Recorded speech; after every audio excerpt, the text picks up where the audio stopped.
मुसलमानों को तेलंगाना में 12% तहफ़्फ़ुज़ात को फराहमी का वादा तो किया गया, मगर दर्ज फहरिस्त क़बाइल के लिए पहले से मौजूद 6% तहफ़्फ़ुज़ात को बढ़ाकर 10% करने के सिलसिले में हुकूमत तेलंगाना की जानिब से किए गए अमल पहल में रास्त तक़र्रुरात के लिए जारी करदा नए रोस्ट पॉइंट्स में मुसलमानों के लिए महफूज नशिस्तों को 4 से घटाकर 3% कर दिया गया है। मुमकिन यह है कि सहू दानिस्ता नहीं हो, मगर इसकी इस्लाह ज़रूरी है, वरना गैर महसूस तरीके से मुसलमानों के तहफ़्फ़ुज़ात की शरह 1% घट जाएगी। याद रहे कि रियासती हुकूमत ने दर्ज फहरिस्त क़बाइल के लिए तहफ़्फ़ुज़ात की शरह को 6% से बढ़ाकर 10% कर दिया है और इस खुसूस में चीफ सेक्रेटरी सुमेश कुमार की क़ीमा पर महकमा नज़्म-ओ-नस्क़ आमा की जानिब से तेलंगाना स्टेट एंड सब ऑर्डिनेट सर्विस रूल्स 1969 के क़वायद के क़ायदा 22 में तरमीम की ज़िमन में एक GMS नंबर 130 मुअर्रिख़ा 11 तारीख 9वां महीना 2022 जारी किया गया। इसकी मुताबिक में महफूज ज़मरों के लिए 1 ता 100 नशिस्तों का तयन करते हुए नए रोस्टर पॉइंट्स भी जारी किए गए हैं,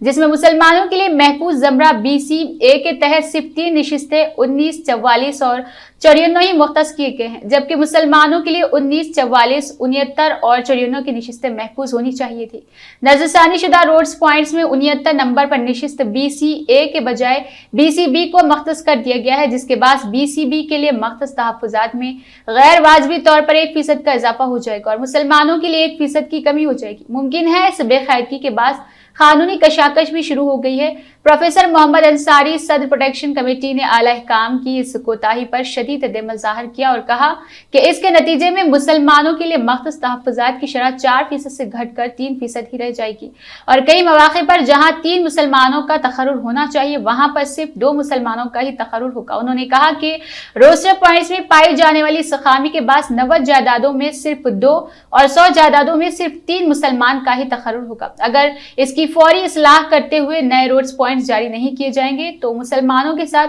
बड़ी ज्यादती होगी और हुकूमत फौरी इस जानिब तवज्जो नहीं देती तो हमें कानूनी जदोजहद भी शुरू करनी पड़ेगी। उन्होंने ये भी मुतालबा किया कि रोस्टर पॉइंट्स पर नजरसानी करने वाले अहदेदारों के खिलाफ तादीबी कार्रवाई भी की जानी चाहिए ताकि आइंदा इस तरह की गलतियों का इस्तेमाल न किया जाए। उन्होंने कहा कि खासकर तालीम में अक्सर मौक़े पर मुस्लिम तहफ़्फ़ुज़ात में मुनासिब तौर पर तहफ़्फ़ुज़ात पर अमल दरामद नहीं किया जा रहा। इस खुसूस में भी हमारी जदोजहद जारी है। याद रहे कि तश्कील तेलंगाना से कबल तेलंगाना राष्ट्र समिति के सदर ने मुसलमानों के लिए तहफ़्फ़ुज़ की मौजूदा शरह 4% को बढ़ाकर 12% करने का वादा किया था। इस वक्त जब उनसे इस पर अमल आवरी के इम्कानात के बारे में इस्तफसार किया गया तो उनका जवाब था कि वो 12% तहफ़्फ़ुज़ात को यकीनी बनाने के लिए असेंबली में करारदाद मंजूर करते हुए मरकजी हुकूमत पर दबाव डालने और जरूरत पड़ने पर दिल्ली में एहतजाज मुनज़्ज़म करने के अज़्म का इजहार किया था, मगर इक़्तिदार के हुसूल के बाद वो अपने वादे को वफ़ा करने के लिए कोई खास दिलचस्पी का मुज़ाहरा नहीं किया। मगर अप्रैल 2017 में TRS हुकूमत ने मुसलमानों और दर्ज फहरिस्त क़बाइल के लिए तहफ़्फ़ुज़ात को